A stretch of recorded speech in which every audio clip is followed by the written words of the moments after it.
नमस्कार। युवा स्यात् साधु युवा। मैं राहुल सारस्वत स्वागत करता हूं आपका यूजीसी नेट जेआरएफ की इस श्रृंखला में। साथियों, जैसा कि आप सभी को पता है कि हमारा प्रोफेसर बैच जो जून में होने वाले यूजीसी नेट जेआरएफ एवं यूपी जो असिस्टेंट प्रोफेसर का जो एग्ज़ाम है, डिग्री कॉलेज के लिए जो असिस्टेंट प्रोफेसर का जो एग्ज़ाम है यूपीएचईएससी का, उसके लिए हम लोगों का ये प्रोफेसर बैच है। और इसी श्रृंखला में हम लोगों ने वेदों का काल और वैदिक साहित्य पर अध्ययन किया।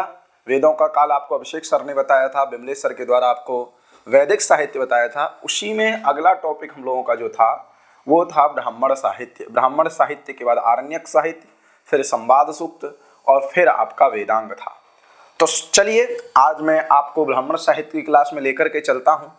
तो जो लोग इस बैच से नहीं जुड़े हैं वो लोग इस बैच से जुड़ें, हमारे चैनल को सब्सक्राइब करें और आप इस निःशुल्क बैच का लाभ उठाएं। तो आपको पता है कि यूनिट 1 जैसे हमारा यूजीसी नेट जेआरएफ का यूपीएचईएससी का जो सिलेबस है वो 10 यूनिटों में विभाजित है। 10 पार्ट हैं उसके, यूनिट 1 यूनिट 2 ऐसे करके 10 यूनिट हैं उसकी, 10 यूनिट हैं। तो यूजीसी नेट जेआरएफ की जो फर्स्ट यूनिट है उसमें लगा है आपका ब्राह्मण साहित्य। ब्राह्मण साहित्य में क्या? सामान्य अध्ययन। क्या है? ब्राह्मण साहित्य में हमको क्या पढ़ना है? सामान्य अध्ययन। क्योंकि जब हम विशिष्ट अध्ययन में जाएंगे अर्थात दूसरी यूनिट में जाएंगे वहां पर भी ब्राह्मण साहित्य लगा है, जहां पर हमको ब्राह्मण साहित्य का प्रतिपाद्य विषय पढ़ना है, ये आपको ज्ञात है। लेकिन जब हम पहली यूनिट की बात करते हैं, फर्स्ट यूनिट की बात करते हैं, प्रथम यूनिट की जब बात करते हैं तो वहां पर क्या लगा है? ब्राह्मण साहित्य का सामान्य अध्ययन लगा हुआ है। सामान्य अध्ययन लगा हुआ है ब्राह्मण साहित्य का। तो ब्राह्मण साहित्य के सामान्य अध्ययन में आज हम लोग पढ़ेंगे।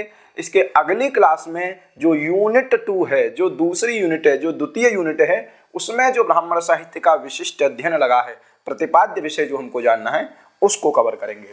चलिए, तो आज की क्लास में हम लोग देरी न करते हुए बिना विलंब के प्रवेश करते हैं। तो देखिए, आज की क्लास के हमारे जो मुख्य पाठ्य बिंदु रहेंगे उनको पहले ही क्लियर कर लेते हैं, ठीक है, कि क्या क्या हम इस क्लास में पढ़ने वाले हैं, किन किन पाठ्य बिंदुओं को आज की क्लास में हम लोग देखने वाले हैं। तो पहले देखना हमको क्या है ब्राह्मण साहित्य। पहले बिंदु हम लोग क्या जानेंगे कि ब्राह्मण साहित्य क्या है, किसको ब्राह्मण साहित्य कहा जाता है, ब्राह्मण साहित्य के अंतर्गत किसको ग्रहण किया जाता है, ये हम जानेंगे। दूसरे टॉपिक की बात करेंगे तो हम देखेंगे ब्राह्मण नामकरण कैसे, इसको ब्राह्मण क्यों कहा गया, ब्राह्मण नामकरण इसका क्यों हुआ, ये हम जानेंगे। तीसरे टॉपिक में ब्राह्मण भाग के अंतर्गत क्या आता है, किसको ब्राह्मण भाग कहा जाता है, ये हम जानेंगे। चौथे में जानेंगे ब्राह्मण, ये बहुत इंपॉर्टेंट टॉपिक है आज की क्लास का, कि ब्राह्मण ग्रंथों के विषय में प्रमुख मत। यूजीसी नेट जेआरएफ की परीक्षा में सीधे पूछ लिया जाएगा, कोई डेफिनेशन दी जाएगी ब्राह्मण ग्रंथ की और पूछ लिया जाएगा कि ये किस आचार्य का मत है, किस भाष्यकार का मत है, किसके द्वारा ये लक्षण किया गया है। तो इस चौथी टॉपिक में हम लोग जानेंगे कि ब्राह्मण ग्रंथों के विषय में प्रमुख आचार्यों का मत क्या है, ठीक है। भट्ट भास्कर का क्या है, सायण का क्या है, मेदिनीकार का क्या है, वाचस्पति का क्या है, सबर स्वामी का क्या है, ये सब हम लोग इस टॉपिक में जानेंगे। उसके बाद कुछ फैक्चुअल चीजें होती हैं, कुछ तथ्यात्मक चीजें होंगी। ब्राह्मण साहित्य से संबंधित मुख्य बिंदुओं को हम 5वें भाग में जानेंगे।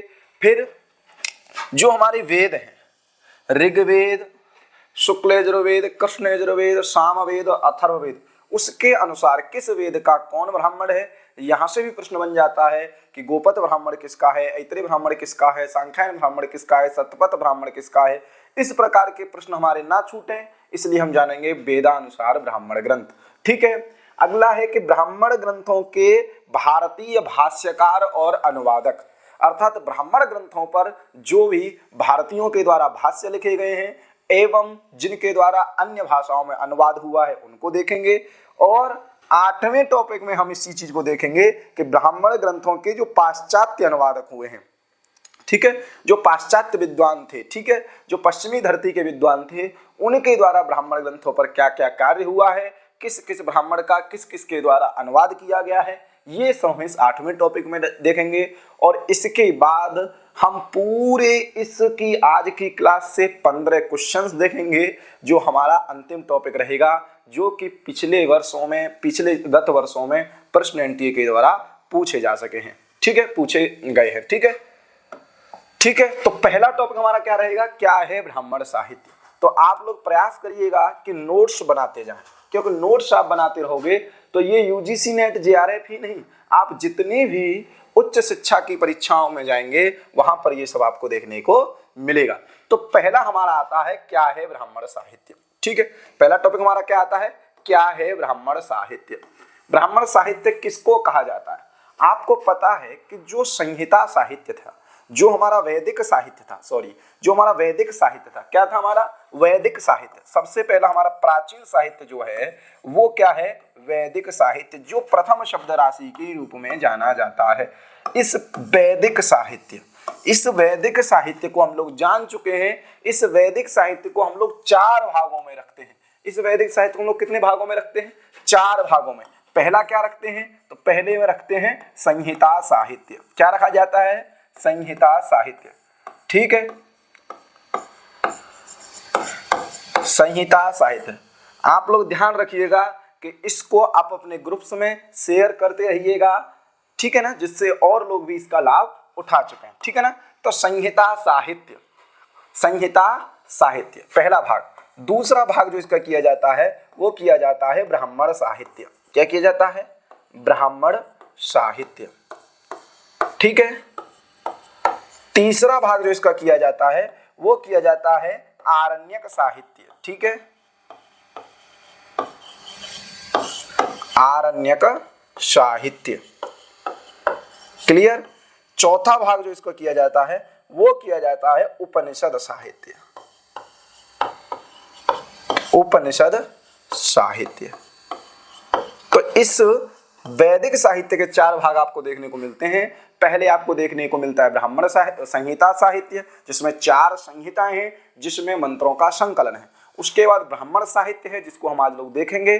आरण्यक साहित्य है, इसको भी हम पढ़ेंगे, और उपनिषद साहित्य है। इसके बाद सूत्र साहित्य आता है, जिसमें वेदांग इत्यादि की रचना हुई थी। तो ये आपका 4 प्रकार से आपको जानना है। तो आज हम जो देखने वाले हैं वो देखने वाले हैं ब्राह्मण साहित्य को। आज की क्लास में हम लोग पढ़ने वाले हैं ब्राह्मण साहित्य को। चलते हैं। तो देखिए, लिखा है साहित्य समाज का दर्पण होता है। आपको पता है कि जो भी साहित्य, चाहे वैदिक साहित्य हो, चाहे वो लौकिक साहित्य हो, वह समाज का प्रतिबिंब होता है।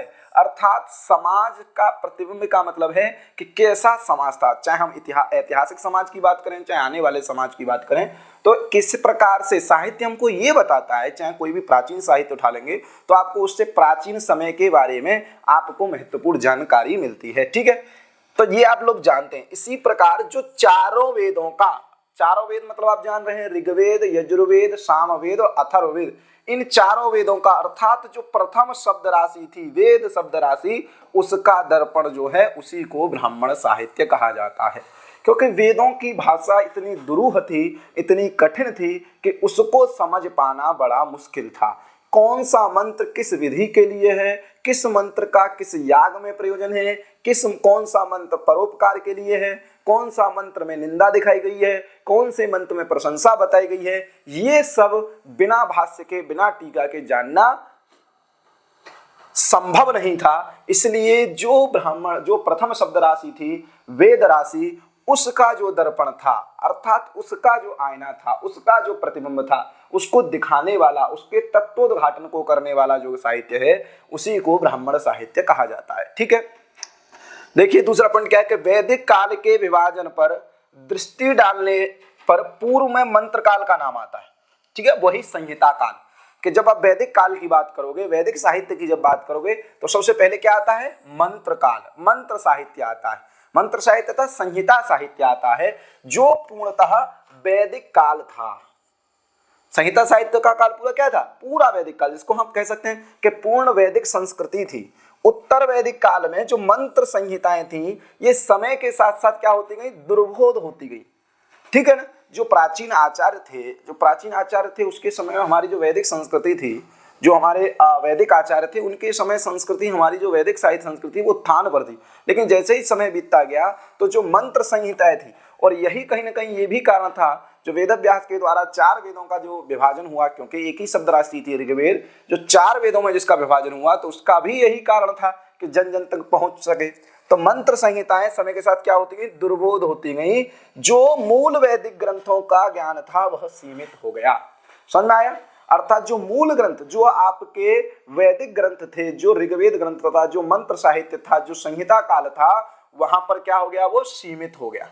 अर्थात उसके आगे कोई उसको जानने का प्रयास नहीं करता था, कठिन हो चुका था वो इतना। ठीक है, तो उस वेदक ज्ञान के संरक्षण के लिए अब वो वहीं तक सीमित रह जाता। 4 लोग जानते हैं, 5 लोग जानते हैं, 10 लोग जानते हैं, उसके अलावा उसको कोई जानने की कोई प्रक्रिया नहीं, कोई प्रोसेस नहीं कि इसके द्वारा इसके जाना जाए।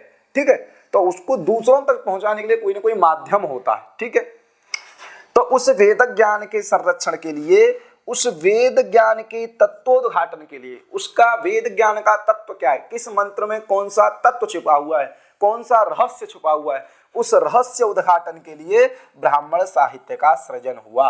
ठीक है, मंत्र काल के बाद पूछा जा सकता है कि आपको क्रम लगाने के लिए दे दिया जाएगा कि आप सूत्र साहित्य दे दिया, वेद साहित्य दे दिया, ब्राह्मण साहित्य दे दिया, तो क्रम बताइए। तो सबसे पहले आपको वेद काल रखना है, अर्थात वैदिक संहिता साहित्य मंत्र काल को रखना है। मंत्र काल मतलब संहिता साहित्य। दूसरे पे आपको किसको रखना है, ब्राह्मण काल, अर्थात ब्राह्मण साहित्य के समय के साथ साथ जो वेद था वो दुर्बोध होता गया, मंत्र संहिताएं दुर्बोध होती गई, और उसी के संरक्षण के लिए, उस मंत्रों के संरक्षण के लिए ब्राह्मण साहित्य का सृजन हुआ। समझ में आया? तो इस प्रकार से ब्राह्मण साहित्य का जन्म होता है। ब्राह्मण साहित्य का जन्म किसके बाद होता है, तो मंत्र काल के बाद, संहिता काल के बाद ब्राह्मण साहित्य का सृजन होता है। ठीक है, दूसरा टॉपिक हमारा क्या रहेगा कि चलो ठीक है हुआ, तो उसका नामकरण आपने ब्राह्मण क्यों दिया, उसका नामकरण आपने ब्राह्मण क्यों दिया। तब कहते हैं कि ब्राह्मण शब्द की जो व्युत्पत्ति हुई है वो अण प्रत्यय करके हुई है, ब्राह्मण शब्द से। ठीक है, ब्राह्मण शब्द से इसको बताया जाएगा। ब्राह्मण शब्द जब ग्रंथ का वाचक है वह नपुंसक लिंग में है। ठीक है, तो ब्राह्मण शब्द की उत्पत्ति किससे हुई है, तो ब्राह्मण शब्द से जब अप्रत्यय करेंगे, आदि अच को जब वृद्धि कर देंगे, तब बनता है ब्राह्मण। ठीक है, तो इस प्रकार अगर हम शतपथ ब्राह्मण की बात करें, कहां की बात करते हैं, शतपथ ब्राह्मण।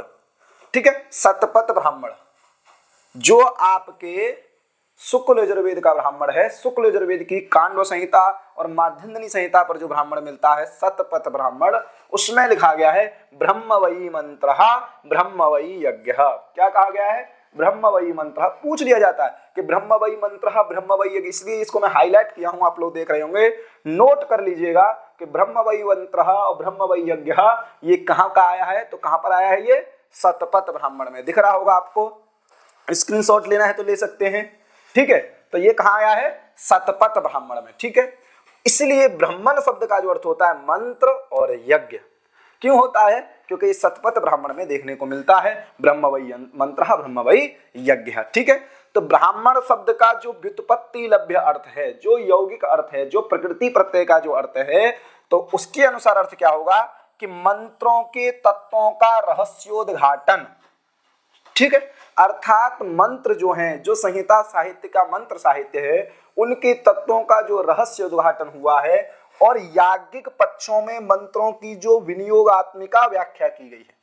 ठीक है, जब आप पूर्व मीमांसा को पढ़ते हो तो उसमें यागादिक क्रिया बताई गई है, और उन यागादिक क्रियाओं में जो याज्ञिक पक्ष होता है उसमें मंत्रों की विनियोगात्मिका व्याख्या, अर्थात ये मंत्र किस लिए है, इस मंत्र का प्रयोजन किस हेतु की सिद्धि के लिए, किस कार्य की सिद्धि के लिए है, ये जो विनियोग किया गया है वह सब कहां मिलता है, आपको ब्राह्मण ग्रंथों में मिलता है। ठीक है, अब देखिए, अब समझ में एक प्रश्न आता है कि ग्रंथ अर्थ में जो हम लोग करते हैं ब्राह्मण ग्रंथ, तो जो ब्राह्मण शब्द है उसकी क्या हो जाएगी, नपुंसक लिंग। ग्रंथवाची जो शब्द होगा वो ब्राह्मण शब्द किस लिंग में आएगा, नपुंसक लिंग में आएगा। इसको कौन कहता है, तो मेदिनीकार, मेदिनी कोश है, वो कहते हैं ब्राह्मणम ब्रह्म संघाते वेद भागे नपुंसकम। ठीक है, ब्राह्मणम ब्रह्म संघाते वेद भागे नपुंसकम, जो वेद का भाग जो है ब्राह्मण ग्रंथ वो किस में आता है, नपुंसक लिंग में आता है। ठीक है, तो ये आप लोग जान लिए। ठीक है, अब देखो मंत्रों की व्याख्या, एक हमारा व्युत्पत्ति लभ्य जो अर्थ था उससे पता चला कि जो तत्वोद्घाटन करता है किसका, मंत्रों का, जो मंत्रों का रहस्योद्घाटन करता है उसी को ब्राह्मण कहा जाता है। समझ में आ गया? तो इसी प्रकार मंत्रों का तत्वोद्घाटन करने के कारण, मंत्रों का रहस्योद्घाटन करने के कारण ऐतरेय और शतपथ आदि ग्रंथों को क्या कहा गया, ब्राह्मण कहा गया। इसलिए इन ग्रंथों को क्या कहा गया, ब्राह्मण कहा गया। तो आप लोग इसमें बस ध्यान रखेंगे कि ब्राह्मण शब्द जब ग्रंथ का वाची हो जाएगा, अर्थात ब्राह्मण शब्द जब ग्रंथ का वाची हो जाएगा, तो मेदिनीकार के अनुसार उसको क्या हो जाएगा, नपुंसक लिंग हो जाएगा। और ब्रह्म वै मंत्रः ब्रह्म वै यज्ञः, ये क्या होता है आपका शतपथ ब्राह्मण के अनुसार ब्राह्मण के विषय में बताया गया है। समझ में आ गया।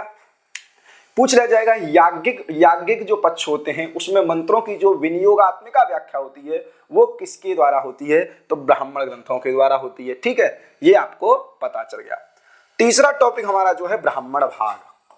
मैंने आपको बताया कि वैदिक साहित्य को 4 भागों में बांटा गया। वैदिक साहित्य को कितने भागों में बांटा गया, 4 भागों में। पहला आपका संहिता भाग, दूसरा आपका ब्राह्मण भाग, तीसरा आरण्यक भाग, चौथा आपका उपनिषद भाग, उसके अंतिम में सूत्र इत्यादि चलता है। ठीक है, तो चलते हैं। तो आपस्तंभ ऋषि थे, आपस्तंभ स्रोत सूत्र आपने पढ़ा ही होगा। ठीक है, तो आपस्तंभ जो ऋषि थे उनके द्वारा जो ब्राह्मण भाग को भी मंत्र भाग के समान वेद कहा गया है। ठीक है, वो क्या मानते हैं आपस्तंभ जी कि जिस प्रकार से मंत्र भाग है वही ब्राह्मण, उसी प्रकार ब्राह्मण भाग है।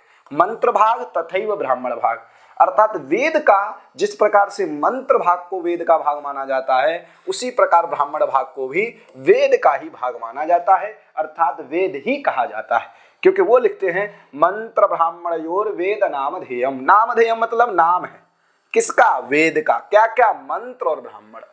मंत्र भाग और ब्राह्मण भाग को भी क्या कहा जाता है, वेद कहा जाता है।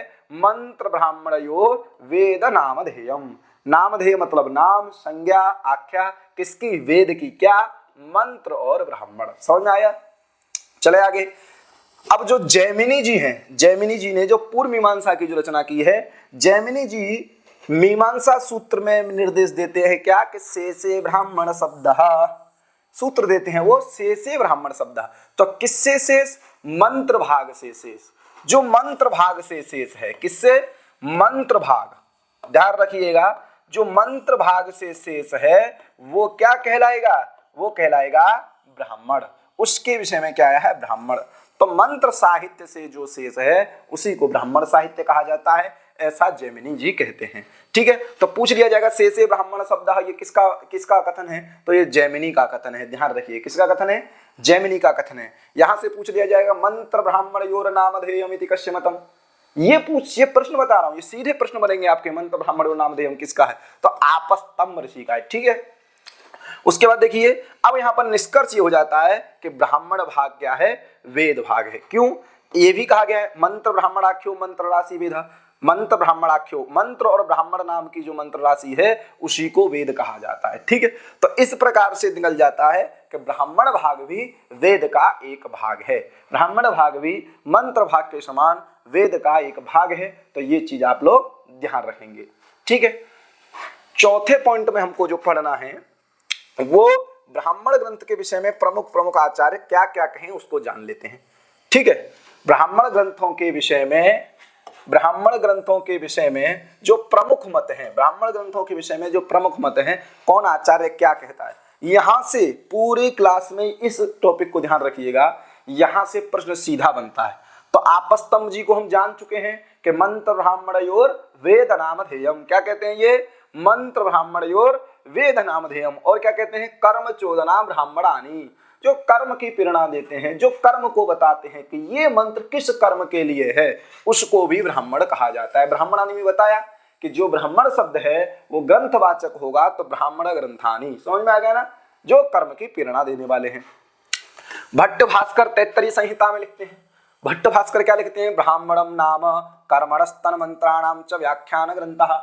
जो कर्मकांड रूपी जो मंत्र हैं, कर्मकांड के जो मंत्र हैं उनकी जो व्याख्या करते हैं, कर्मणस्तन मंत्राणाम, जो कर्मकांड रूपी मंत्र हैं उनको व्याख्यान करने वाले जो ग्रंथ हैं वो क्या हैं, ब्राह्मण ग्रंथ हैं। इसको भट्ट भास्कर कहते हैं। तो सीधे पंक्ति यहां से आई हुई है, परीक्षा में ये प्रश्न आया भी है कि ब्राह्मणम नाम कर्मणस्तन मंत्राणाम च व्याख्यान ग्रंथः इति कस्य आचार्यस्य मतम ब्राह्मण ग्रंथ विषय। ठीक है, तो किसका है ये, भट्ट भास्कर का है। तो ये आप लोग जान लीजिएगा, नोट्स बना लीजिएगा कि आपस्तंभ क्या कहते हैं, रटा होना चाहिए। क्या होना चाहिए, मंत्र ब्राह्मण और वेद नामधेयम आपस्तंभ हो गए। भट्ट भास्कर आपको पता होना चाहिए, ब्राह्मणम नाम कर्मणस्तन मंत्राणाम व्याख्यान ग्रंथ, ये आपको पता होना चाहिए। उसके बाद जैमिनी का पता होना चाहिए, शेषे ब्राह्मण शब्द, ये हो गए 3। अब आता है सायण। आचार्य सायण ने चारों वेदों पर भाष्य लिखा है, तो वो आपका सायण भाष्योपक्रमणिका, यहां पर कहते हैं ब्राह्मणात्मको वेदः। वेद क्या है? ब्राह्मणात्मक है, अर्थात ये भी ब्राह्मण भाग को वेद का भाग मानते हैं। कहते हैं अवशिष्टो वेद भागो ब्राह्मणम। जैमिनी जी ने शेष कहा है, जैमिनी जी ने क्या कहा है? शेष कहा है, लेकिन ये क्या कहते हैं? अवशिष्टो वेद भागो ब्राह्मणम। जो अवशिष्ट है, किससे? जो मंत्र भाग से अवशिष्ट भाग है, जो मंत्र भाग से शेष भाग है, उसको क्या कहा जाता है? ब्राह्मण साहित्य कहा जाता है। ये आप लोग ध्यान रखिएगा। अब व्यास जी हैं, व्यास जी को तो आप जान रहे हो, वो क्या कहते हैं? य इमे ब्राह्मणः प्रोक्ता मंत्रा वै प्रोक्षणे गवाम एते प्रमाणम उताहो नेति वासवः। ये क्या कहते हैं? जो मंत्र की प्रोक्षण मतलब मंत्र की जो खिड़कियां हैं, मंत्रों का जो दर्पण है, मंत्रों पर जो प्रकाश डालते हैं, वो ग्रंथों को क्या कहा जाता है? ब्राह्मण ग्रंथ कहा जाता है। इमे ब्राह्मण, इसलिए ब्राह्मण ग्रंथों को कहा गया, मंत्रों पर प्रकाश डालने के लिए ब्राह्मण ग्रंथों को कहा गया। शतपथ ब्राह्मण में ब्रह्म वै यज्ञ ब्रह्म वै मंत्र, मंत्र और यज्ञ दोनों क्या है? ब्राह्मण है। कुमारिल भट्ट भी कहते हैं मंत्र ब्राह्मण योर वेद इति नामधेयम षडंगकम एके, ठीक है ना। तो इसको कुमारिल भट्ट भी वही बात कहते हैं जो आपके आपस्तंभ कहते हैं, ठीक है।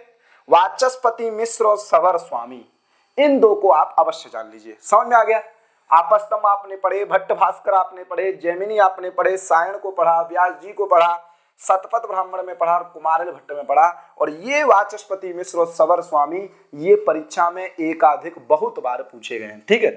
देखिए वाचस्पति मिश्र जो कहते हैं, वाचस्पति मिश्र क्या कहते हैं? ये 4 प्रयोजन देते हैं।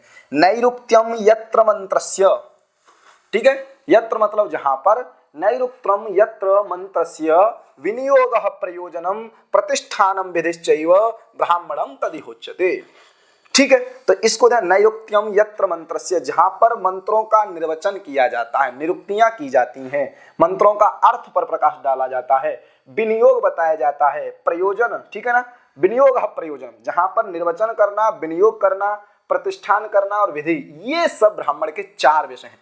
तो सीधे पूछ लिया जाएगा कि ब्राह्मण के वाचस्पति मिश्र के अनुसार कितने प्रयोजन बताए गए हैं? तो 4 प्रयोजन बताए गए हैं। यत्र मंत्रस्य नैरुक्त्यम प्रतिष्ठानम विधि प्रयोजनम ब्राह्मणम तदिहोच्यते। समझ में आया? क्या प्रश्न बनेगा आपका कि वाचस्पति मिश्र के द्वारा ब्राह्मण ग्रंथों के ब्राह्मण का कितने प्रयोजन बताए हैं? तो 4 प्रयोजन बताए हैं। याद रखिएगा, नैरुक्त्यम यत्र मंत्रस्य विनियोगः प्रयोजनम प्रतिष्ठानम विधिश्चैव ब्राह्मणम तदिहोच्यते। ये प्रश्न कई बार पूछा गया है, लेकिन जब सवर स्वामी की पूछ ले, सवर स्वामी के द्वारा क्या लिखा गया है? सावर भाष्य। जब सवर स्वामी के पूछ लिए कि सवर स्वामी ने ब्राह्मण के ग्रंथों के कितने प्रयोजन माने हैं, ब्राह्मण ग्रंथों के कितने प्रयोजन माने हैं, तो आप 10 उत्तर दीजिएगा। कितने दीजिएगा? 10। सवर स्वामी ने ब्राह्मण ग्रंथों का कितना प्रयोजन माने हैं? 10 प्रयोजन माने हैं। क्या इनके जो 10 प्रयोजन है, किनके? सवर स्वामी के द्वारा माने गए जो 10 प्रयोजन हैं, ये वाचस्पति मिश्र के 4 प्रयोजनों के ही अंदर अंतर्भूत हो जाते हैं, लेकिन हम सवर स्वामी के 10 प्रयोजनों को देख लेते हैं। तो कहते हैं हेतुर निर्वचनम निंदा प्रशंसा संशयो विधि, ठीक है। हेतुर निर्वचनम निंदा प्रशंसा संशयो विधि परक्रिया पुराकल्पो व्यवधारणा कल्पना उपमानम दशैते तो विधयो ब्राह्मणस्य तो एतद्वै सर्ववेदेषु नियतम विधि लक्षणम। तो इस प्रकार से इन्होंने बताया हेतु, हेतु मतलब कारण, इस याग को करने से, इस मंत्र का उच्चारण करने से क्या होगा, उसका रीजन बताया, कारण बताया, निर्वचन बताया, निरुक्ति बताई, निंदा और प्राशंस, निंदा, ठीक है, किस कर्म को करने से निंदा होती है, किस कर्म की प्रशंसा होती है, ये सब बताया। संशय, कई संशय जहां पर होता है, व्यक्ति को संशय ना हो, उस संशय का निवारण ब्राह्मण ग्रंथों में किया गया है। विधि बताया गया है। परक्रिया, परक्रिया परस्मय क्रिया, परक्रिया मतलब दूसरे के लिए, परोपकार कर्म कौन से होते हैं ये बताया गया है। पुराकल्प मतलब कोई प्राचीन कथाओं के माध्यम से, दृष्टांतों के माध्यम से, उदाहरणों के माध्यम से आपको विषय समझाया गया है, ठीक है। व्यवधारणा कल्पना, जैसी स्थिति उसके अनुसार कर्म की बात कही गई है, ठीक है। समझ में आ गया ना? परक्रिया, पुराकल्प, व्यवधारणा कल्पना मतलब जैसी स्थिति होती है, जैसी सिचुएशन होती है, उस हिसाब से काम करने की बात कही गई है। और उपमा, उपमान मतलब उपमा इत्यादि के द्वारा आपको बताया गया है। यहाँ पर जो प्रतिष्ठान का अर्थ है, देखिए नैरुक्त्यम यत्र मंत्रस्य विनियोग प्रयोजनम, हेतु निर्वचन नैरुक्त्य में आ जाता है। निंदा प्रशंसा का जो अर्थ है प्रतिष्ठान। वाचस्पति मिश्र का जो प्रतिष्ठान शब्द है, उस प्रतिष्ठान शब्द के दो ही अर्थ हैं। प्रतिष्ठान शब्द का अर्थ है अर्थवाद। प्रतिष्ठान शब्द का अर्थ यहाँ पर क्या है, पूछ लिया जाएगा कि नैरुक्तम यत्र मंत्रस्य विनियोग प्रयोजनम प्रतिष्ठानम विधिश्चैव ब्राह्मणम तदिहोच्यते इत्यस्मिन् पद्ये प्रतिष्ठानम इति शब्दस्य को अर्थः। तो प्रतिष्ठान शब्द का अर्थ है अर्थवाद। प्रतिष्ठान शब्द का अर्थ क्या है, अर्थवाद।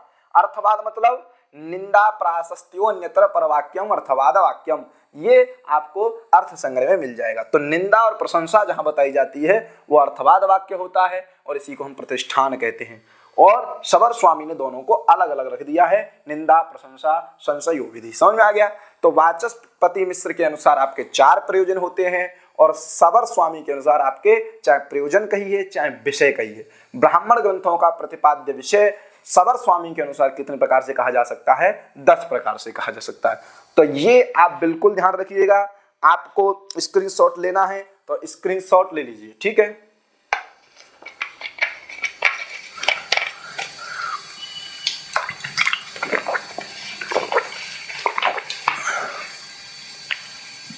समझ में आया, क्लियर है। तो ये आपको तैयार हो गया, ठीक है। तो ये टॉपिक से क्वेश्चन बनते हैं, इसलिए मैं आपको बार बार कह रहा हूं कि इस टॉपिक को आप क्लियर रखिएगा। आगे चलते हैं। अब ब्राह्मण साहित्य से कुछ संबंधित बिंदु हैं, कुछ महत्वपूर्ण प्रश्न है, ये बन सकता है। तो देखो, ब्राह्मण ग्रंथों में यज्ञों की, ये तो सबको पता चल चुका है कि जो याज्ञिक पक्ष है, जो संहिता साहित्य का याज्ञिक पक्ष है, वेद भाग का जो याज्ञिक पक्ष है, उसमें आध्यात्मिक, आधिदैविक और वैज्ञानिक, ठीक है, आध्यात्मिक, आधिदैविक और वैज्ञानिक व्याख्या को प्रस्तुत किया गया है, ठीक है, किसमें, ब्राह्मण में, ठीक है।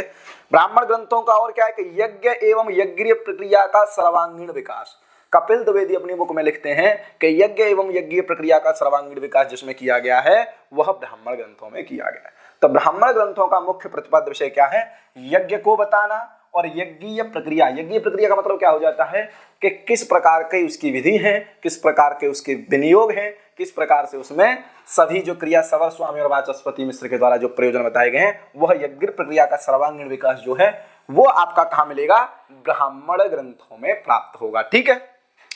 उसके बाद ब्राह्मण ग्रंथों के ही आधार पर जो उपनिषद था, उपनिषद साहित्य था, उसका निर्माण हुआ, उसका सृजन हुआ, ठीक है।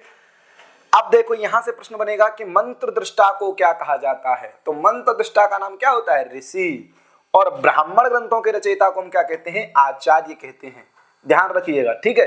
मंत्र दृष्टा को क्या कहा गया, ऋषि कहा गया, और ब्राह्मण ग्रंथों के जो रचयिता हैं उसको क्या कहा जाता है, आचार्य कहा जाता है। जान लीजिएगा। ब्राह्मण ग्रंथ कैसे हैं, उनकी रचना कैसे हुई है, तो गद्य रूप में हुई है। कैसे हुई है, गद्य रूप में हुई है, गद्यात्मक है, ठीक है, ध्यान रखिएगा। ब्राह्मण ग्रंथों की जो भाषा है वो वैदिक संस्कृत और लौकिक संस्कृत दोनों के मध्यवर्ती भाषा है, अर्थात थोड़ा व्यवहारिक भी है और वैदिक संस्कृति भी है। वैदिक शब्दों का भी उसमें वैदिक धातु, वैदिक शब्द भी प्रयोग होते हैं और कुछ आपकी लौकिक व्याकरण के अनुसार बने हुए लौकिक संस्कृति भी उसमें प्रयुक्त की गई है। तो ये आपके कुछ हो गए। इसमें जान लीजिएगा कि जो मंत्र दृष्टा है वो ऋषि है और जो ब्राह्मण ग्रंथों के रचयिता हैं वो उनको आचार्य कहा जाता है। समझ में आ गया। अब वेदानुसार ब्राह्मण ग्रंथ, किस वेद के कौन ब्राह्मण है, ठीक है। तो ऋग्वेद के ब्राह्मण ग्रंथ हम पहले जानेंगे कि ऋग्वेद के कौन कौन से ब्राह्मण हैं। अब देखिए मैं आपको बता दिया हूं कि जो आपके पहली यूनिट में जो टॉपिक लगा है ब्राह्मण साहित्य, देखो एक बात जरूर जान लीजिएगा, मैंने आपको बताया था जब इंट्रो क्लास आई थी कि आप लोग सिलेबस जरूर निकाल लीजिएगा। एनटीए का आप 10 रुपए 5 रुपए खर्च करके किसी जेरोक्स की दुकान पर जा करके उस सिलेबस को आप हार्ड कॉपी में रखिएगा, मोबाइल से मत देखना, ठीक है। तो आप लोग स्ट्रेटजी में ये काम करता है कि आप लोग उस सिलेबस को निकाल के रखिएगा और ध्यान रखिएगा उसमें 2 जगह आप जब दूसरी यूनिट में जाओगे वहां पर भी लगा है ब्राह्मण साहित्य प्रतिपाद्य, दूसरे नंबर पॉइंट में, दूसरी यूनिट के दूसरे नंबर पॉइंट में लगा हुआ है ब्राह्मण साहित्य प्रतिपाद्य विषय, विधि एवं उसके प्रकार, अग्निहोत्र, अग्निष्टोम, दर्श पौर्णमास, पंच महायज्ञ, सुनासिपाख्यान, वांगमनसाख्यान, ये सब आपका लगा हुआ है। तो वहां पर हम लोग देखेंगे कि किस ब्राह्मण ग्रंथ का प्रतिपाद्य विषय क्या है, कैसे उसमें विभाजन है, उसकी विषय वस्तु क्या है, ये दूसरे यूनिट में देखेंगे। आज हम लोग सिर्फ सामान्य अध्ययन की बात कर रहे हैं। तो ऋग्वेद के जो ब्राह्मण ग्रंथ हैं, ऋग्वेद के ब्राह्मण ग्रंथ कितने हैं, तो 2। किस प्रकार से भी प्रश्न पूछा जा सकता है कि ये ब्राह्मण किस वेद से संबंधित है, ये ब्राह्मण किस वेद से संबंधित है, ये भी प्रश्न पूछा जा सकता है। इस प्रकार से भी पूछा जा सकता है कि ऋग्वेद के कितने ब्राह्मण ग्रंथ प्राप्त होते हैं, जैसे कि प्रायः पूछ लिया गया है कि सामवेद के कितने ब्राह्मण ग्रंथ प्राप्त होते हैं। ठीक है, तो ऋग्वेद के कितने ब्राह्मण ग्रंथ हैं? 2 ब्राह्मण ग्रंथ हैं। एक आपका है ऐतरेय ब्राह्मण और एक है आपका कौशितकी। सांख्यायन के गुरु कौशितकी थे, इसलिए इनको कौशितकी ब्राह्मण कहिए, चाहे इनको सांख्यायन ब्राह्मण कहिए। ठीक है, ऐतरेय ब्राह्मण और कौशितकी ब्राह्मण। ऐतरेय ब्राह्मण में 40 अध्याय हैं और सांख्यायन ब्राह्मण में 23 अध्याय हैं। ठीक है, ध्यान रखिएगा। क्लियर? तो ऋग्वेद के 2 ब्राह्मण ग्रंथ हैं, ऐतरेय ब्राह्मण और कौशितकी ब्राह्मण। चलते हैं आगे। हमने देखा यजुर्वेद जो था आदित्य संप्रदाय से, ब्रह्म संप्रदाय से हम लोग 2 भागों में बांट लेते थे, शुक्ल यजुर्वेद और कृष्ण यजुर्वेद। ठीक है, ये आपको बताया जा चुका है। तो शुक्ल यजुर्वेद के पहले हम देख लेते हैं कि शुक्ल यजुर्वेद की 2 शाखाएं थी, माध्यन्दिनी संहिता जिसको हम वाजसनेयी संहिता कहते हैं, और एक है कांडव संहिता। माध्यन्दिनी संहिता और कांडव संहिता दोनों पर एक ब्राह्मण प्राप्त होता है, जिसका नाम क्या है? शतपथ ब्राह्मण। ठीक है, माध्यन्दिनी संहिता वाले में 100 अध्याय हैं, कांडव संहिता वाले में 104 अध्याय हैं। ये हम आप लोगों को बताएंगे जब विशिष्ट अध्ययन बात करेंगे, इसके प्रतिपाद्य विषय पर भी बात करेंगे। अभी ये जान के चलिए कि शुक्ल यजुर्वेद का एकमात्र ब्राह्मण ग्रंथ है जिसको कहा जाता है शतपथ ब्राह्मण। ठीक है, कृष्ण यजुर्वेद के जो ब्राह्मण ग्रंथ हैं वो 2 हैं। कृष्ण यजुर्वेद के कितने ब्राह्मण ग्रंथ हैं? 2। एक आपका तैत्तरीय ब्राह्मण जिसमें 3 कांड हैं, और एक आपका मैत्रायणी ब्राह्मण। ठीक है, ध्यान रखेंगे आप। ऋग्वेद के कौन ब्राह्मण हुए बताइए? ऋग्वेद का हुआ ऐतरेय, सांख्यायन, 40 अध्याय, 30 अध्याय। ठीक है, उसके बाद आप चलेंगे यजुर्वेद पे, तो यजुर्वेद का 2 प्रकार से भाग, शुक्ल यजुर्वेद, कृष्ण यजुर्वेद। शुक्ल यजुर्वेद की दोनों संहिताओं पर एक ही ब्राह्मण प्राप्त होता है, अर्थात कह सकते हैं कि शुक्ल यजुर्वेद पर एक ही ब्राह्मण है, शतपथ ब्राह्मण। ठीक है, कृष्ण यजुर्वेद की बात करते हैं तो कृष्ण यजुर्वेद के 2 ब्राह्मण ग्रंथ हैं, 3 कांड वाले, एक तैत्तरीय ब्राह्मण और एक मैत्रायणी ब्राह्मण। तैत्तरीय शाखा का तैत्तरीय ब्राह्मण और मैत्रायणी शाखा का मैत्रायणी ब्राह्मण। ठीक है, तो ये आपने जान लिए। अब हम लोग चलते हैं सामवेद की तरफ। समझ में आ गया ना? स्क्रीनशॉट लेना है तो लेते रहिएगा, नोट्स बनाते रहिएगा। ठीक है, अब सामवेद और अथर्ववेद के ब्राह्मण ग्रंथों की बात कर लेते हैं। सामवेद के ब्राह्मण ग्रंथ जो है 9 है। देखो, प्राप्त संख्या बहुत प्राप्त होती है, लेकिन ये इनका मटेरियल उपलब्ध होता है, बात उसकी है। सामवेद के अन्य 9 से भी अधिक ब्राह्मण ग्रंथ प्राप्त होते हैं, लेकिन एनटीए जो मानता है, एनटीए कितने मानता है? तो एनटीए ने प्रश्न जितनी बार अभी तक पूछा गया है उसमें 8 ब्राह्मणों की चर्चा की गई है। उसने कितने ब्राह्मणों? देखो, सामवेद के 9 ब्राह्मण ग्रंथ हैं। कितने ब्राह्मण ग्रंथ हैं? 9 ब्राह्मण ग्रंथ हैं। 9 ब्राह्मण ग्रंथ प्राप्त होते हैं, लेकिन अभी तक सायणाचार्य के द्वारा कितने ब्राह्मण ग्रंथों की चर्चा की गई थी? 8 की। उसके बाद मिल गया होगा तो उसको 9 कर दिया गया, और भी मिल गए हैं लेकिन उनका नाम मिला है, वो अभी अनुपलब्ध है। तो आपसे परीक्षा में जब पूछा जाएगा कि कितने ब्राह्मण ग्रंथ हैं तो 8 बताना है आपको। सायण के अनुसार कितने माने हैं? 8 सीधा पूछा जाता है। ठीक है, सायणाचार्य ने सामवेद के 8 ब्राह्मण ग्रंथों का उल्लेख किया है।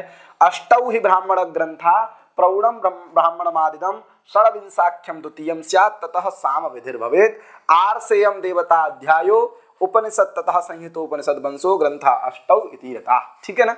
तो आपके कौन कौन से ब्राह्मण ग्रंथ हैं? तो देखो, सबसे पहले देखिए प्रौढ़ ब्राह्मण। क्या है? प्रौढ़ ब्राह्मण, जिसको पंचविंश ब्राह्मण भी कहा जाता है। इस प्रौढ़ ब्राह्मण को क्या, कौन सा ब्राह्मण कहा जाता है? पंचविंश ब्राह्मण कहा जाता है। षड्विंश ब्राह्मण, जिसको पंचविंश का ही परिशिष्ट माना जाता है, षड्विंश ब्राह्मण द्वितीय हो गया। साम विधान ब्राह्मण, तीसरा ब्राह्मण कौन सा हो गया? साम विधान। पहला पंचविंश ब्राह्मण, दूसरा षड्विंश ब्राह्मण, तीसरा आपका साम विधान ब्राह्मण। ठीक है, फिर है आपका आर्षीय ब्राह्मण, फिर है आपका दैवत ब्राह्मण। क्लियर? उपनिषद ब्राह्मण, संहितोपनिषद ब्राह्मण, वंश ब्राह्मण। हो गए कि नहीं? 1 2 3 4 5 6 7 8। क्लियर हो गया? समझ में आ गया? एक और ब्राह्मण मान लिया जाता है जिसको जैमिनी ब्राह्मण कहते हैं। इसी प्रकार इसके 9 ब्राह्मण होते हैं, लेकिन परीक्षा में पूछा जाता है सायण के अनुसार 8 ब्राह्मण हैं। अष्टौ ही ब्राह्मण ग्रंथा प्रौढ़म ब्राह्मणम आदिदम षड्विंशाख्यम द्वितीयम स्यात् ततः सामविधिर भवेत् आर्षेयम देवता अध्यायो भवेत् उपनिषद तथा संहितोपनिषद वंशो ग्रंथा अष्टौ इति रता। ठीक है ना? ये आप लोग ध्यान रखेंगे। अथर्ववेद का तो आप लोगों को जानना ही है। अथर्ववेद का तो एकमात्र ब्राह्मण है गोपथ ब्राह्मण। अथर्ववेद का एकमात्र ब्राह्मण कौन सा है? गोपथ ब्राह्मण। इसको याद ऐसे कर सकते हैं, अथर्ववेद में पहले क्या है, अथ, पहले क्या है, अथ, तो अथ देख रहे हैं ना, अथ पथ, अथ पथ, तो अथ का कौन सा ब्राह्मण, अथ मतलब पथ, तो अथर्ववेद। बाकी सबका देखोगे सतपथ ब्राह्मण बस आपको याद करने की जरूरत है, सतपथ ब्राह्मण एक है। तैतरी शाखा किसकी है आपको पता रहेगा, तो तैतरी ब्राह्मण किसका ये भी पता रहेगा। मैत्रायणी शाखा किसकी ये पता रहेगा, तो मैत्रायणी ब्राह्मण किसका ये पता रहेगा। ऐतरेय सांख्य सबको पता है, वैसे ही शाखाएं, वैसे ही ब्राह्मण है, वैसे ही आरण्यक है, कोई दिक्कत वाली बात नहीं है। आपका जब सामवेद में चलोगे तो अष्टवी ब्राह्मण ग्रंथ, ये आप ध्यान रखोगे सबसे ज्यादा जो ब्राह्मण ग्रंथ है वो सामवेद के प्राप्त होते हैं, तो यहाँ पर समस्या आपको पैदा नहीं होगी। उसके बाद दो के आपको पता चल गए, अथर्ववेद का है अथ पथ गोपथ, अथर्ववेद का ब्राह्मण है गोपथ ब्राह्मण।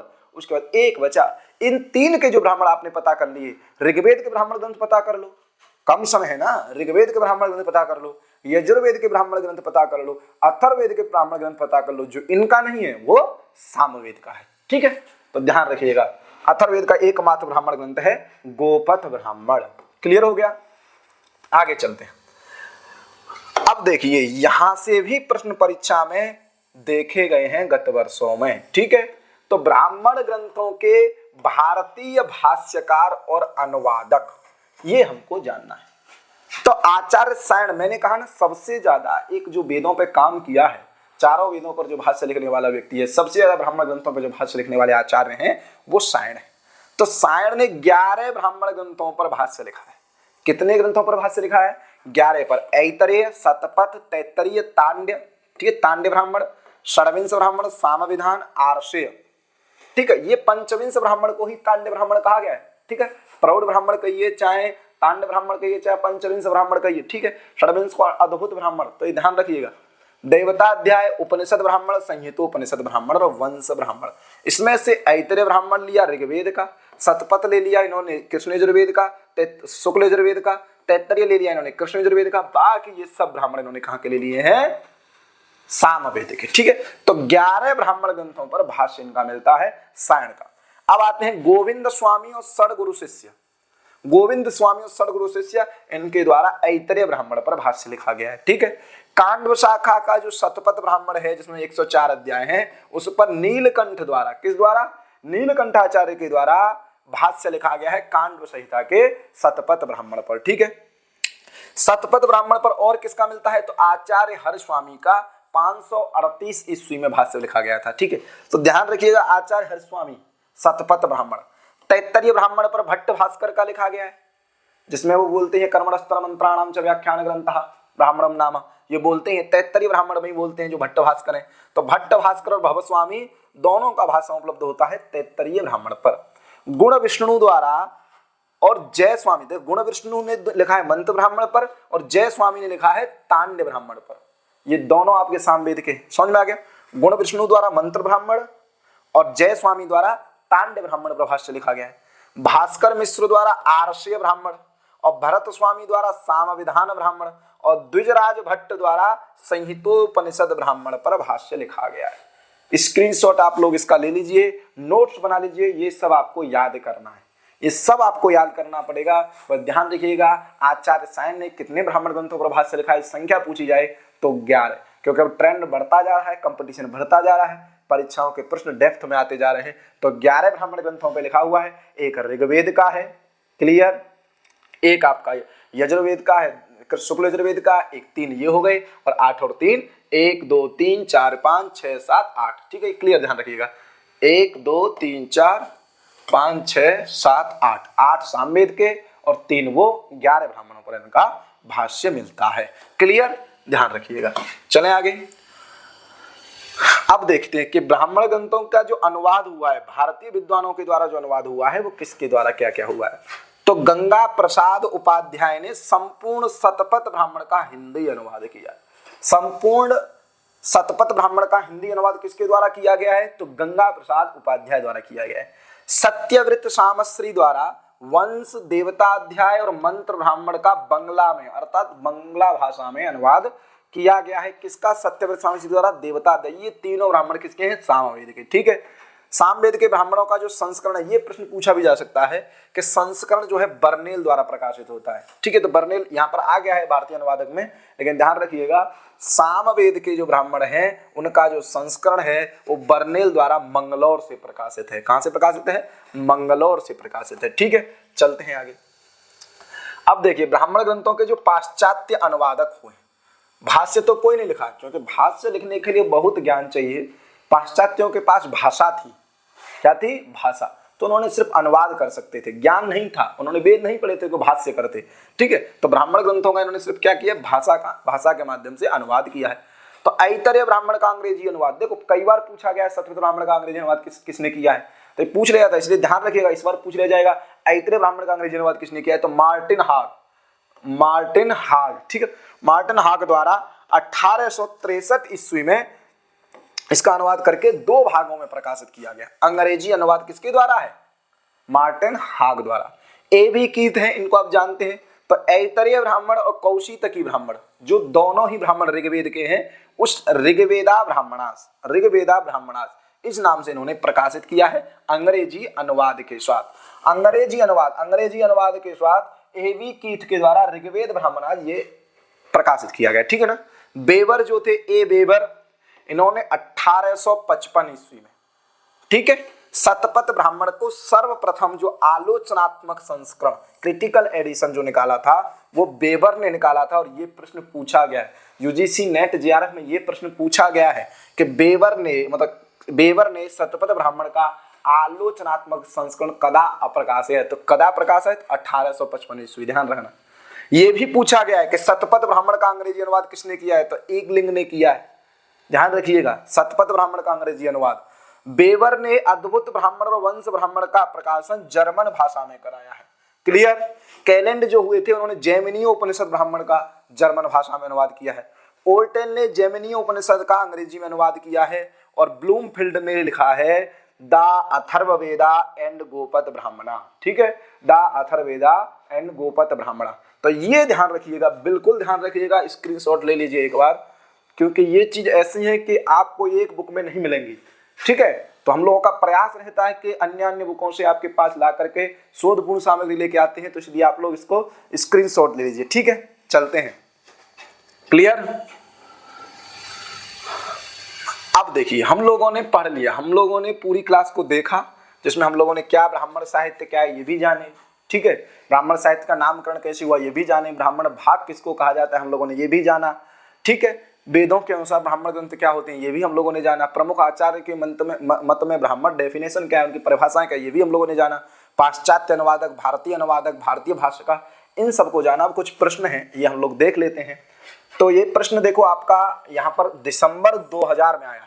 दिसंबर 2000 में प्रश्न आया था कि बेवर महाभाग यजुर्वेदीयाणाम शतपथ ब्राह्मण ग्रंथानाम आलोचनात्मकम संस्करणम कदा अप्रकाशयत। मैं अभी बताया था आपको कि शतपथ ब्राह्मण का जो आलोचनात्मक संस्करण है बेवर ने सबसे पहले निकाला था 1855 ईस्वी में। ठीक है, तो ये प्रश्न आपका क्या ऑप्शन सही हो जाएगा, 1855 ईस्वी।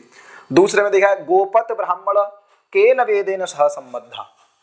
दूसरा प्रश्न देख रहे हैं ना आप, दूसरा प्रश्न कब पूछा गया है, 2001 में पूछा गया है, 2002 में पूछा गया है, 2006 में पूछा गया है, 2008 में पूछा गया है और अब भी पूछा जा रहा है। ठीक है, तो क्या प्रश्न है, गोपत ब्राह्मण केन वेदेन सह संबद्ध। गोपत ब्राह्मण जो है किस वेद से संबंध है, तो मैं आपको बताया था पथ अथ, क्या बताया था, पथ और अथ। तो ये किसके द्वारा संबंध है, अथर्ववेद के द्वारा। यजुर्वेद का क्या है, शुक्ल यजुर्वेद का है आपका शतपथ, कृष्ण यजुर्वेद का मैत्रायणी और तैत्तरीय, सामवेद के 8 ब्राह्मण हैं और ऋग्वेद के आपका ऐतरेय और कौशितकी ब्राह्मण है। तो इसका सही ऑप्शन क्या हो जाएगा, अथर्ववेद। सामवेदानि संबद्धानि कत ब्राह्मणानि सन्ति। सामवेद से संबंध कितने ब्राह्मण हैं, तो अष्टौ ही ब्राह्मण ग्रंथा प्रणम ब्राह्मण मादिदम अष्टौ इति रीता। ये आपको पता है कि सायण ने इसके कितने ब्राह्मण माने हैं, 8 ब्राह्मण माने हैं। ठीक है, 8 ब्राह्मण माने हैं। ठीक है, ये कोई ऑप्शन आपका सही नहीं होगा। ये क्वेश्चन 2008 में भी आया है, 2010 में भी आया है। ये नेट एग्जाम की डेट है सब, ठीक है ना, तो ध्यान रखिएगा। आगे चलते हैं। कति लक्षणात्मक ब्राह्मण ग्रंथ भवति, कितने लक्षणों से युक्त ब्राह्मण ग्रंथ होते हैं, ये मैंने आपको बताया था। तो आपको पता है कि सबर स्वामी ने 10 लक्षण माने हैं। सबर स्वामी ने कितना है, हेतुर निर्वचनम निंदा प्रशंसा संशयो विधि परक्रिया पुरा कल्प व्यवधारणा कल्पना उपमानम दशयिते। तो उपमानम दशयिते तो 10 माने, तो 10 किसने माने हैं? ये सबर स्वामी। किसने माने हैं? सबर स्वामी। और 4 किसने माने हैं? इसमें देखो 4 नहीं है, कंफ्यूज करने वाला कुछ नहीं। 4 माने हैं वाचस्पति ने।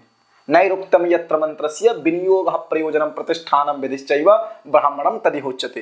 तो जून 2015 में, 2009 में और 2012 में ये क्वेश्चन आया है। छांदोग्य ब्राह्मणम केन संबद्धम, ठीक है, सामवेद का ये आपको दिसंबर 2014 में आया है, छांदोग्य उपनिषद, ठीक है ना। नैरुक्तम यत्र मंत्रस्य विनियोग प्रयोजनम प्रतिष्ठानम विधिश्चैव ब्राह्मणम तदिहोच्यते, ये आपको मैंने अभी बताया, ठीक है। वाचस्पति मिश्र पूछ रहे ये पंक्ति किसकी है, तो किसने ये पंक्ति कही है, तो ये आपको पता होना चाहिए, ठीक है। तो कौन है यहाँ पर आएगा? ब्राह्मण। दिसंबर 2014 में ये क्वेश्चन पूछा गया है, दिसंबर 2014 में, ठीक है। चलते हैं आगे। पूछा गया है शतपथ ब्राह्मण का अंग्रेजी में अनुवाद किसने किया? शतपथ ब्राह्मणस्य आंग्ल अनुवाद कृतो वर्तते। आंग्ल अनुवाद किसके द्वारा किया गया? तो किसके द्वारा किया गया आंग्ल अनुवाद? मैंने बताया था जे एकलिंग महोदय, ठीक है। इन्होंने जर्मन भाषा में किया है, इन्होंने अभिज्ञान शाकुंतलम का अंग्रेजी अनुवाद किया है, ठीक है। तो ध्यान रखिए, ये भी किसने नहीं किया है, किसने किया है? जे एकलिंग महोदय ने शतपथ ब्राह्मण का अंग्रेजी में अनुवाद किया है। षड्विंश ब्राह्मणमिति ग्रंथः केन वेदेन, षड्विंश ब्राह्मण, तो पंचविंश और षड्विंश ये सब सामवेद के ब्राह्मण थे। अथर्ववेद का गोपथ था, ऋग्वेद का ऐतरेय कौशितकी, यजुर्वेद का शतपथ, तैत्तिरीय मैत्रायणी, ये सब थे, ठीक है ना। अधस्तनेतु सामवेदस्य ब्राह्मणम अस्ति, सामवेद का जो ब्राह्मण है, तो 8 ब्राह्मण है। सांख्यायन ब्राह्मण किसका है? ऋग्वेद का। कौशितकी ब्राह्मण सांख्यायन को ही कहा जाता है, ये भी ऋग्वेद का। षड्विंश ब्राह्मण आपका किसका हो जाएगा? सामवेद का। और तैत्तिरीय ब्राह्मण किसका है आपका? कृष्ण यजुर्वेद का, ठीक है। तो ये आपको पता होना चाहिए, क्लियर हो गया। अगले प्रश्न पे चलते हैं। निम्नलिखितेषु कतमं ब्राह्मणं सामवेदीयं नास्ति। इन नीचे दिए गए ऑप्शनों में से कौन कौन ब्राह्मण सामवेद का नहीं, कौन सा ब्राह्मण सामवेद का नहीं है, ये आपको पता होना चाहिए। कौन सा ब्राह्मण सामवेद का नहीं? तो कौन ब्राह्मण सामवेद का नहीं है देख लीजिए। तांड्य ब्राह्मण, शतपथ ब्राह्मण, षड्विंश ब्राह्मण, छांदोग्य ब्राह्मण। तो साम देखो, तांड्य ब्राह्मण आपका पता ही है, तांड्य ब्राह्मण मतलब पंचविंश ब्राह्मण, प्रौढ़ ब्राह्मण, ये आपका सामवेद का है। षड्विंश ब्राह्मण आपका सामवेद का है, छांदोग्य ब्राह्मण आपका सामवेद का है, शतपथ ब्राह्मण यजुर्वेद का है। जून 2019 में हाल ही में ये प्रश्न पूछा गया था। वैदिक साहित्य अधोलिखितानां सुनिश्चित क्रमोल्लेख्यः। वैदिक साहित्य में नीचे दिए गए विकल्पों के अनुसार एक क्रम बनाइए। तो सबसे पहले आपको पता ही है कि सबसे पहले आपको शुक्ल यजुर्वेद आएगा, बना लेंगे। सी पहले आ जाएगा, क्या आ जाएगा? सी। उसके बाद ब्राह्मण आ जाएगा ए, फिर आ जाएगा बी, उसके बाद आ जाएगा डी सूत्र साहित्य। तो इसमें पहले नंबर पर शुक्ल यजुर्वेद, क्योंकि पहले वेद भाग था। उसके बाद ब्राह्मण, ठीक है। उसके बाद आपके उपनिषद, क्योंकि ब्राह्मणों को आधार मान करके ही उपनिषद साहित्य का कालू वो सृजन हुआ है, मैं आपको बता चुका हूं। और डी आपका कौन सा हो जाएगा? सूत्र साहित्य। तो सी पहले, ई ए बी डी, ये आपका आंसर बनेगा वहां पर ऑप्शन में, ठीक है। अधुना प्राप्तेषु सामवेदस्य ब्राह्मणेषु 2 ब्राह्मणौ कौ स्तः। 2 ब्राह्मण जो प्राप्त होते हैं, तो एक वंश ब्राह्मण और संहितोपनिषद ब्राह्मण, ये ब्राह्मण प्राप्त नहीं होते हैं। तो सामवेद के, लेकिन ये प्राप्त नहीं होते हैं, ठीक है। प्राप्तेषु पूछा है तो संहितोपनिषद ब्राह्मण और वंश ब्राह्मण, क्लियर हो गया। अब देखिए अगला जो हमारा 13 नंबर वाला जो क्वेश्चन है वो हमारा पूछा गया है जून 2020 में। कब पूछा गया है? जून 2020 में। कुछ ही साल पहले पूछा गया है कि अधो निर्दिष्ट तोमानाम युग्मानाम, अधो निर्दिष्ट युग्मानाम समीचीनाम तालिकाम चुनता। जो समीचीन तालिका है, जिसके साथ जो फिट बैठता है, उसको आप लोग चुनिए। तो पहला ऑप्शन क्या है? गोपथ ब्राह्मण। क्या है? गोपथ। तो आप पहले ऑप्शन को क्लियर करके चलिए, क्योंकि मैं उस प्रकार से आपको पढ़ा रहा हूं, कोई चीज आपसे नहीं छूटेगी कि आप तुक्का मारने का प्रयास करें, ठीक है। कि मैं तीसरे को देख लेता हूं, कोई आ रहा हो, वो बाद में विकल्प सोचिए जब आप पे नहीं आ रहा है। तो गोपथ में देखो, मैं आपको बताया पथ। गोपथ का मतलब क्या है? पथ। तो पथ से किसको लेना है? अथ। पथ से किसको लेना है? अथ। तो ए का क्या आप किसको ले लिए? चौथे को। तो ए का चौथा। सतपथ में किसको लेना है? तो सब फेमस है सतपथ, आप यजुर्वेद में आ जाएंगे। बी का क्या ले लोगे आप? तीसरा। आर से सामवेद में चले जाइए, तो सी का आप ले लोगे पहला। एक बचा डी का दूसरा। जौन सा ऑप्शन में फिट बैठ रहा हो, तो ए का चौथा, बी का तीसरा, सी का 1, डी का दूसरा, पहला ऑप्शन आपका सही हो जाएगा, ठीक है। तो ध्यान रखिएगा। उसके बाद है ब्राह्मणम नाम कर्मणस्तन मंत्राणाम च व्याख्यान ग्रंथः। इति कस्य आचार्यस्य मतम। ठीक है, ये मैं आपको पढ़ाया था कि किस आचार्य के मत में ब्राह्मण की परिभाषा क्या है, ब्राह्मण ग्रंथों की परिभाषा क्या है कि ब्राह्मणम नाम कर्मणस्तन्मंत्राणाम च व्याख्यान ग्रंथः। दूसरा प्रश्न मैं बता रहा हूं कि भरत स्वामी कस्य ब्राह्मण ग्रंथस्य भाष्यम रचयामास। ठीक है, तो ये 2 क्वेश्चन मैंने बनाए हैं। ये क्वेश्चन आपने अभी तक जो 13 तक देखे वो पिछले बार परीक्षा में पूछे गए हैं। 2 क्वेश्चन बनाए गए हैं आपके लिए, ब्राह्मणम नाम कर्मणस्तन्मंत्राणाम व्याख्यान ग्रंथ किस आचार्य का मत है, और एक बनाया गया है कि भरत स्वामी कस्य ब्राह्मण ग्रंथस्य भाष्यम रचयामास। इन दोनों के आंसर आप लोग कमेंट में देंगे।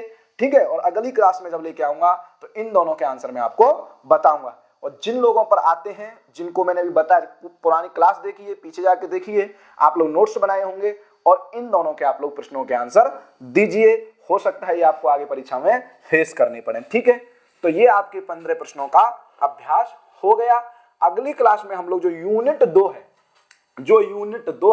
उस यूनिट 2 से जो ब्राह्मण साहित्य लगा है 2 नंबर में, यूनिट 2 का जो दूसरा पैराग्राफ है उसमें ही लगा है ब्राह्मण साहित्य प्रतिपाद्य विषय विधि एवं उसके प्रकार, अग्निष्टोम, अग्निहोत्र, दर्श पौर्णमास, पंचमहायज्ञ, सुनह से पाख्यान, वांग मनस आख्यान, ये सब हम उस दूसरे में देखेंगे। तो आज की क्लास को हम लोग यहीं पर खत्म करते हैं, यहीं पर समाप्त करते हैं।